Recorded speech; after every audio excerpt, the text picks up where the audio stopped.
জয় জগন্নাথ, জয় গোপাল, জয়। নমস্কার বন্ধুরা, আমার চ্যানেল জয়ফুল জাজ ব্লগে আপনাদের সকলকে স্বাগত। কেনাকাটি করার জন্য বাজারে গেছিলাম। ফেরার পথে দেখি কি মিষ্টি দোকানগুলোতে খাজা, জিলিপি বিক্রি করছে। তো দেখে আমারও ইচ্ছা করলো বাড়িতে আমার গোপালের জন্য একটু বানিয়ে নিই। সোজা রাতে আমি জগন্নাথ দেবের জন্য একটু খাজা বানিয়ে দিয়েছিলাম, আর সেই ভিডিওটা আপনাদের সঙ্গে শেয়ারও করেছিলাম। আপনারা নিশ্চয়ই দেখেছেন।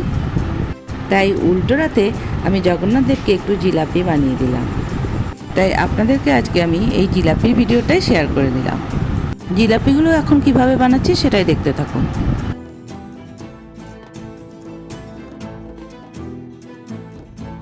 আমার এই জিলাপির ভিডিওটা যদি আপনাদের ভালো লেগে থাকে তাহলে লাইক, শেয়ার, সাবস্ক্রাইব করে আমার পাশে অবশ্যই থাকবেন।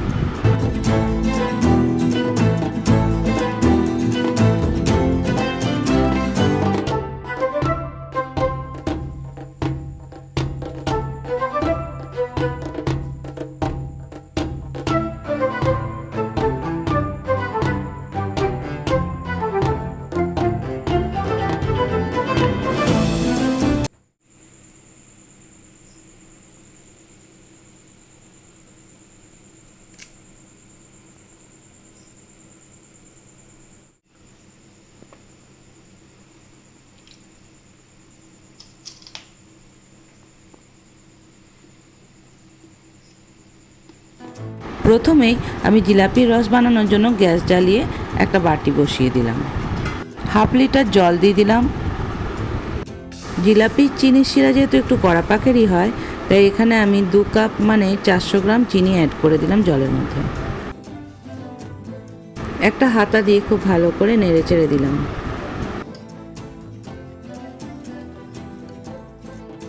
চিনি গলে যাওয়ার পর শিরার মধ্যে খুব সুন্দর একটা গন্ধ আসার জন্য এখানে আমি কিছুটা কেশর অ্যাড করে দিলাম।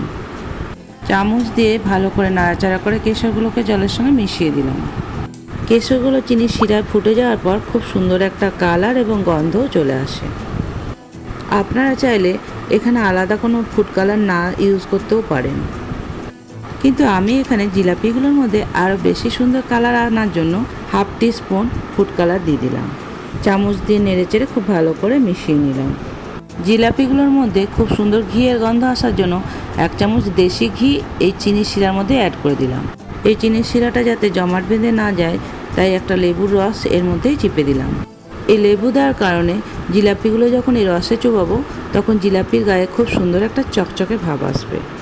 চিনির শিরাটা ফুটে ফুটে যখন এরকম গাঢ় হয়ে যাবে তখন হাতে করে একটু এভাবে দেখবেন যে হাতের মধ্যে চিটে যাচ্ছে, তাহলেই বুঝতে পারবেন এই শিরাটা সুন্দর জাল হয়েছে।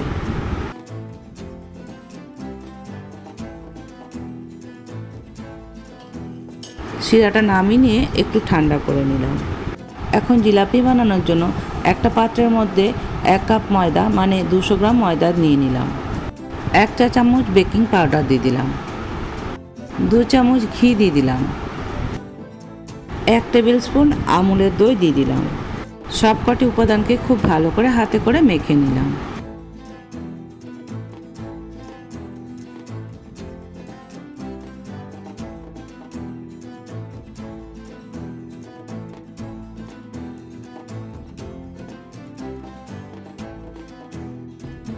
সবকটি উপাদান ময়দার সঙ্গে খুব ভালো করে মিশে যাওয়ার পর একটু একটু করে জল দিয়ে ময়দাটা মেখে নেব।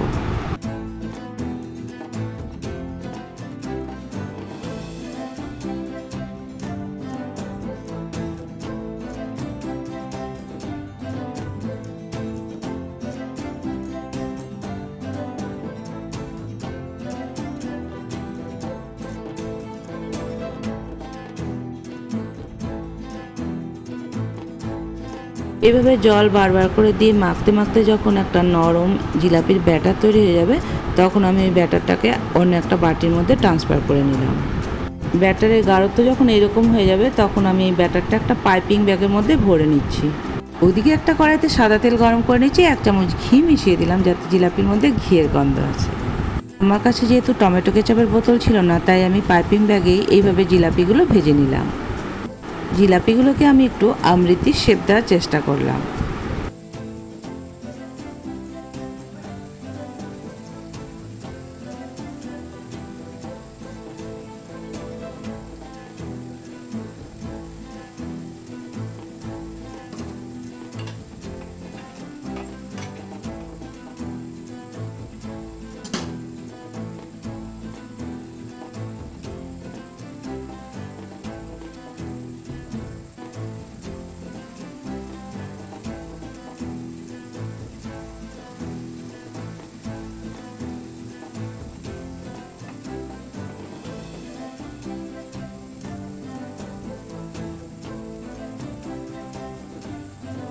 নিপিলের মুখটা যেহেতু খুবই ছোট ছিল, তাই জিলাপিগুলো আমার খুব মোটা হয়নি।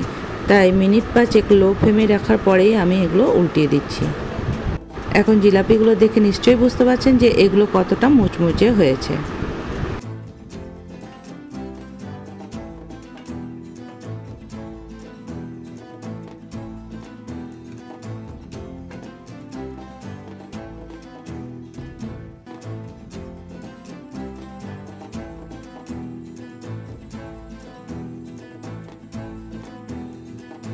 জিলাপিগুলোর মধ্যে থেকে যখন সম্পূর্ণ তেল ছেড়ে যাবে, তখন ঈষৎ উষ্ণ গরম চিনির শিরার মধ্যে জিলাপিগুলো ছেড়ে দিলাম।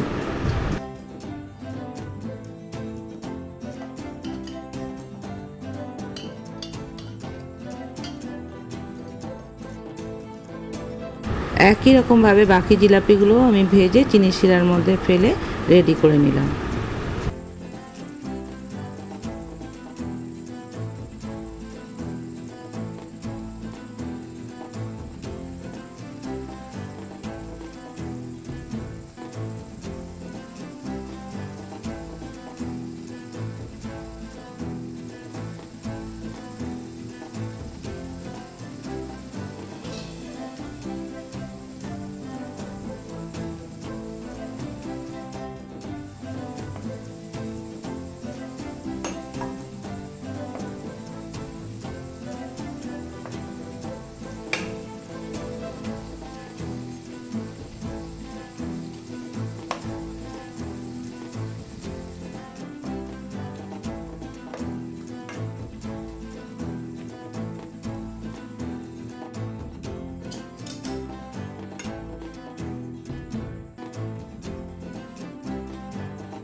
এরকম একটা থালার মধ্যে গরম গরম জিলাপি সার্ভ করে দিলাম।